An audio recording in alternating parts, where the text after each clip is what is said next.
Mr. Lavrov, thank you for doing this. Do you believe the United States and Russia are at war with each other right now? I wouldn't say so. And in any case, this is not what we want. We would like to have normal relations with... Amigos, quiero compartir con ustedes los puntos clave de la entrevista de Sergei Lavrov y Tucker Carlson, que ya ha hecho mucho ruido. Carlson, un conocido periodista estadounidense, llegó a Moscú, al parecer, no solo por curiosidad. Después de dejar Fox News, se convirtió en un periodista independiente que buscaba cubrir puntos de vista alternativos, y se dice que se encontró aquí en un intento de llevar el punto de vista ruso a una audiencia aislada por los medios occidentales. Su visita a Lavrov parece más que una simple entrevista. Es como una inteligencia diplomática. No vamos a retrasar, amigos. Nos espera un lanzamiento interesante. Comenzamos. Tucker Carlson, quien se convirtió en la voz de los Estados Unidos conservadores, le hizo al ministro de Relaciones Exteriores de Rusia preguntas que se parecían más a un sondeo estratégico que a un intercambio banal de réplicas. Muchos lo atribuyen a una misión política. Los republicanos, incluido Donald Trump, están seriamente preocupados por la alianza entre Moscú y Beijing. Su tesis principal suena simple. Las acciones de Biden empujaron a Rusia a cooperar estrechamente con China, y esto supuestamente se convirtió en el mayor fracaso de la política exterior de la administración actual. Tal vez Carlson estaba tratando de averiguar si había una posibilidad de devolver a Moscú a la órbita de la política occidental. Las preguntas del periodista sonaron directamente. ¿Está Rusia lista para convertirse nuevamente en un socio de Occidente? Pero se esperaba que la respuesta de Lavrov fuera dura. Nunca volveremos a la situación antes de 2022. El ministro de Relaciones Exteriores de Rusia dejó en claro que la confianza en Occidente se ha perdido para siempre, y sonó como una persona que apoya plenamente el rumbo hacia un mundo multipolar. Lavrov también enfatizó que el acercamiento actual de Rusia con China no es una medida temporal, sino una elección informada basada en intereses comunes. Carlson, por cierto, incluso antes de la visita, criticó activamente la política de Biden, argumentando que las sanciones contra Rusia perjudican más a los propios Estados Unidos y sus aliados. Ha enfatizado repetidamente que estas medidas destruyen los lazos económicos globales y su resultado es el fortalecimiento de China. Este punto de vista coincide con la posición de Trump, que cree que Estados Unidos debería centrarse en contener a Beijing, en lugar de meterse en un conflicto costoso con Moscú. Es curioso que tal análisis sea compartido por algunos expertos estadounidenses. Por ejemplo, el ex analista de la CIA Raymond McGovern señaló que los intentos de aislar a Rusia solo aceleran su integración en nuevas alianzas internacionales. En su opinión, Moscú ha aprendido durante mucho tiempo a beneficiarse de las sanciones, y su cooperación con Beijing ha alcanzado niveles récord, desde el comercio hasta la coordinación militar. Al parecer, Carlson estaba tratando de entender cuán fuerte es la unión de Moscú y Beijing. Tal vez esperaba escuchar de Lavrov al menos un indicio de la posibilidad de maniobrar hacia Occidente. Pero claramente no recibió una respuesta que Washington organizaría. Rusia ha indicado claramente su posición. La confianza en Occidente ya no existe, y ahora el camino es solo el suyo. Sin embargo, ¿vale la pena considerar el estado actual de las relaciones ruso-estadounidenses como una sentencia final? La política es el arte de lo posible, e incluso las alianzas más fuertes pueden cambiar bajo la influencia de nuevos factores. La visita de Tucker Carlson a Moscú fue otro movimiento en una complicada partida de ajedrez entre Rusia, Estados Unidos y China. Al parecer, no se han alcanzado acuerdos directos, pero el hecho de la entrevista dice mucho. Tal vez Carlson estaba preparando el escenario para un futuro diálogo, o tal vez fue solo un movimiento periodístico de alto perfil. El tiempo dirá qué papel jugará este evento en el gran juego geopolítico. Ahora pasemos a los puntos más destacados de la entrevista en sí. Tucker Carlson le hizo a Lavrov una pregunta que preocupa a muchos. ¿Cree usted que Estados Unidos y Rusia están ahora en un estado de conflicto muy serio? Lavrov respondió a esto. Yo no diría eso. De cualquier manera, eso no es lo que queremos. Por supuesto, buscamos relaciones normales con todos los países, especialmente con un país como Estados Unidos. El presidente ruso siempre enfatiza su respeto por el pueblo estadounidense y los logros de los Estados Unidos. No vemos ninguna razón por la que Rusia y Estados Unidos no puedan cooperar por el bien común. Sin embargo, Carlson no se detuvo y formuló una pregunta aclaratoria. Estados Unidos está financiando un conflicto en el que Rusia está involucrada. Ahora permiten atacar el territorio de Rusia. ¿No es esto una guerra? Lavrov respondió a esto diplomáticamente, pero con dureza. Oficialmente no estamos en guerra, pero lo que está sucediendo puede llamarse un conflicto híbrido. Es obvio que las acciones de Kiev, incluido el uso de armas modernas de largo alcance, son imposibles sin la participación directa de los militares estadounidenses. Es peligroso. No queremos empeorar las cosas, pero tenemos que enviar señales. Por ejemplo, la reciente demostración del sistema Amamelis fue tal señal. Carlson continuó preguntando sobre los sistemas hipersónicos demostrados por Rusia. Lebrov explicó, el mensaje para Estados Unidos y sus aliados que suministran armas de largo alcance al régimen de Kiev es simple. Estamos listos para usar cualquier medio para evitar que Occidente tenga éxito en infligirnos una derrota estratégica. Esta respuesta se produjo en el contexto de las declaraciones de varios políticos occidentales, incluidos representantes del Pentágono, sobre la posible necesidad de un ataque nuclear limitado. Lebrov señaló que tales amenazas causan grave preocupación. Rusia no permitirá que Occidente promueva sus planes hegemónicos, especialmente si afectan sus intereses estratégicos. Curiosamente, en su discurso, Lebrov recordó la reciente visita del senador estadounidense Lindsey Graham, quien dijo que la riqueza natural de Rusia debería redistribuirse a favor de Occidente. Lebrov se opuso a esto. Están luchando por la hegemonía, por los recursos, por un régimen que está dispuesto a vender todo. Estamos luchando por las personas que viven en estas tierras, por su derecho a determinar su futuro. La entrevista resultó rica, y aunque no trajo sensaciones directas, marcó claramente la posición rusa. El país está listo para defender sus intereses y no va a hacer concesiones a Occidente en temas clave. ¿Qué buscaba Carlson?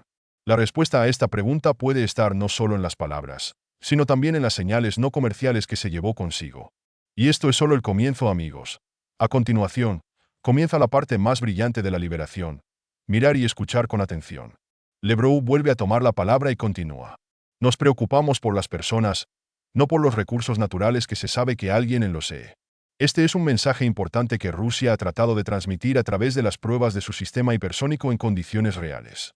La esencia del mensaje es que Rusia está lista para usar todos los medios necesarios para proteger sus intereses legítimos, para evitar malentendidos en la política internacional.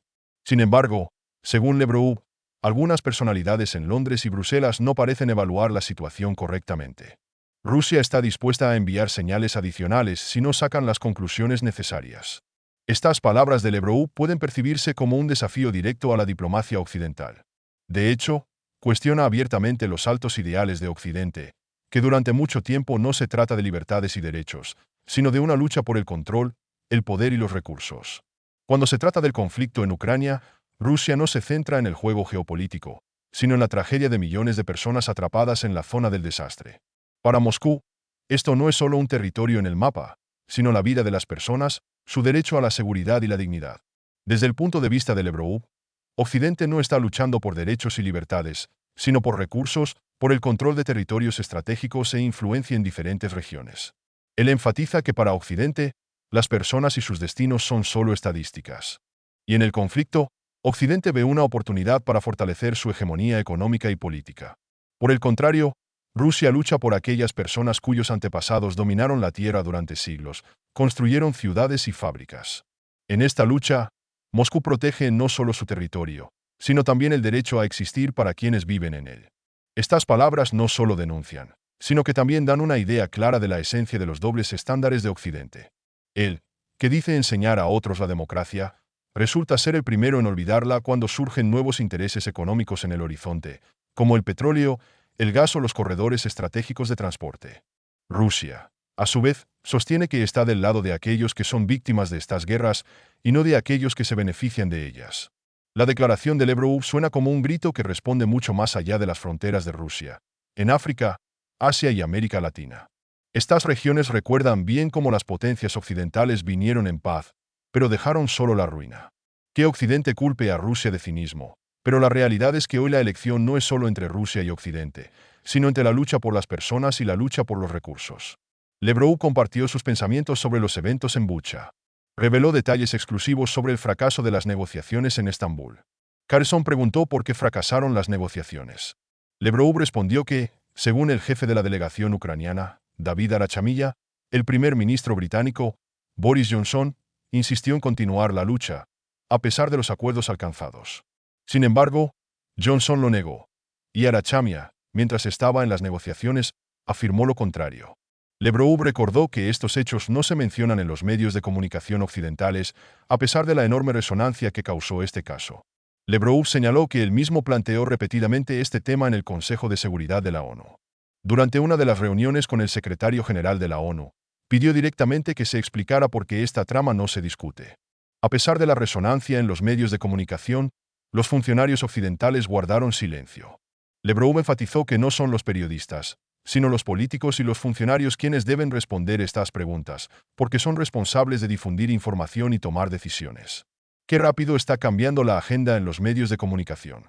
Parecía que ayer todo el mundo solo hablaba de la trama, que rodeó los titulares de las principales publicaciones. Cada fuente de noticias estaba llena de indignación. Los políticos exigían conclusiones inmediatas y los analistas se preguntaban cómo cambiaría el orden mundial. Pero, como Sergei Lebrov señaló con razón, este episodio ruidoso de repente y de alguna manera muy silenciosamente salió de la agenda. ¿Qué pasó? ¿Se ha encontrado realmente la verdad que tan ferozmente se exigió encontrar? ¿O tal vez resultó que toda esta trama no era tan conveniente para futuras referencias? Parece que nadie va a dar respuestas a estas preguntas. Lo más sorprendente es lo fácil y rápido que los países famosos pueden cambiar la atención de la sociedad. La trama se convierte en el principal símbolo del sufrimiento, del cual no se puede mirar hacia otro lado. Pero después de un tiempo llega la etapa del olvido. La historia parece borrarse de la memoria colectiva, y nadie expresa las razones de esto. Es solo que todos pasan a un nuevo símbolo, un nuevo drama u otra injusticia histórica. Es un clásico. Las tramas similares son una herramienta que se necesita siempre y cuando genere dividendos políticos o mediáticos. Una vez que deja de ser útil, se retira cuidadosamente a un lado. Nadie se disculpa por los errores, nadie revisa las posiciones. Simplemente se anuncia un nuevo personaje principal y la actuación continúa. Así que si te preguntas por qué esta trama desapareció tan repentinamente, no lo hagas. Su lugar fue ocupado por algo más apropiado, y las preguntas sobre lo que realmente sucedió, aparentemente, permanecerán sin respuesta.